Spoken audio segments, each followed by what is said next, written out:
Next, remove the front cover of the unit and expose the electrical terminal blocks.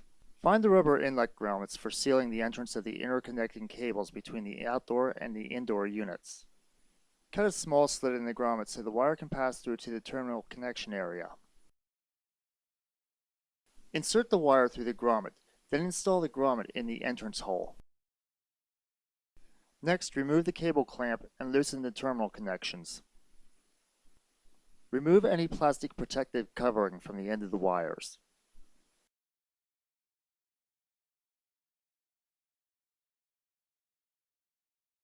Connect the wires to the terminal, noting the zone marked on the cable.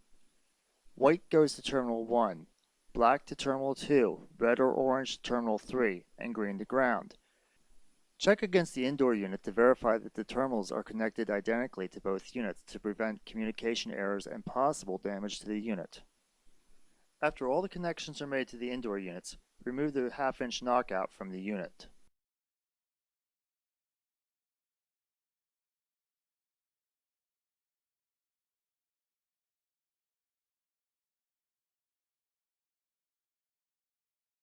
Properly size the power wiring and fuse to match the current requirements of the unit.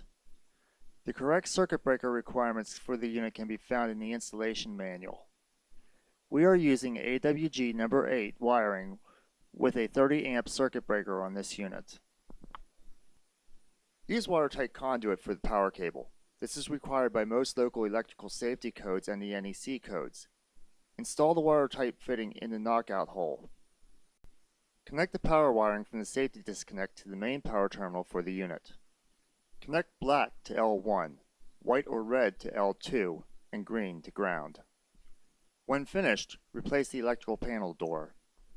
Then seal any open penetrations into the building with silicone caulking or plumber's putty.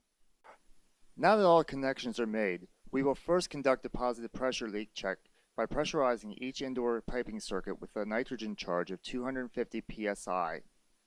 If it holds for a period of 15 minutes, we can safely determine that a leak probably is not present. Use a soap bubble leak detector approved for use with gas to check for and locate any leak that might be present. Repair the leak and repressurize the circuit if necessary. If no leaks are present, remove the nitrogen and evacuate the system for 30 minutes.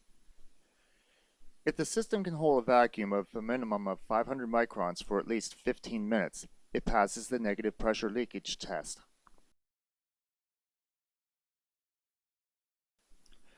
Neatly secure the wiring and tubing together close to the outdoor unit connections and wrap with sealing tape.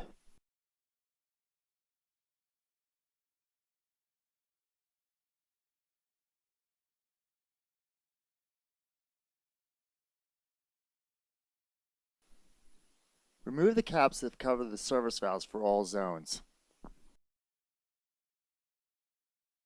Turn on the circuit breaker and insert the blade for the service disconnect, supplying power to the unit. Test the power to the system by running each indoor unit on the fan-only mode. Don't run the compressor since the refrigerant valves are not opened yet. Once all the circuits have been evacuated and the power has been tested, it is time to introduce the refrigerant into the rest of the system. The service valves require the use of a number 4 metric Allen wrench. Slowly open the service valves to release the refrigerant into the rest of the system. Do this one zone at a time. Be sure to open the valves completely or the flow of the refrigerant will be restricted and could possibly cause damage to the unit. If the overall line length has been shortened or lengthened beyond the system standards, check with the outdoor unit specs to find out what this is. The charge will need to be adjusted. The rule of refrigerant adjustment is by weight, roughly 0.23 ounces per foot, either subtracted if shortened or added if lengthened. And system pressure using the temperature pressure chart on the unit or in the installation manual. Start the unit one zone at a time. Test each zone to make sure the corresponding pair of copper line sets are cold in cooling mode and hot in heating mode before running the entire system at full capacity. After testing the unit, show and tell the operation of the unit to train the customer, making sure that they understand how to operate and maintain their unit properly. Fully complete the technician checklist included in the warranty registration form.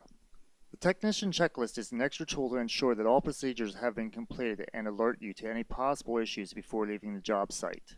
Remind the customer to mail the warranty registration form along with a copy of your company's invoice to YMGI within 7 days of the completion of the installation in order to validate the factory warranty.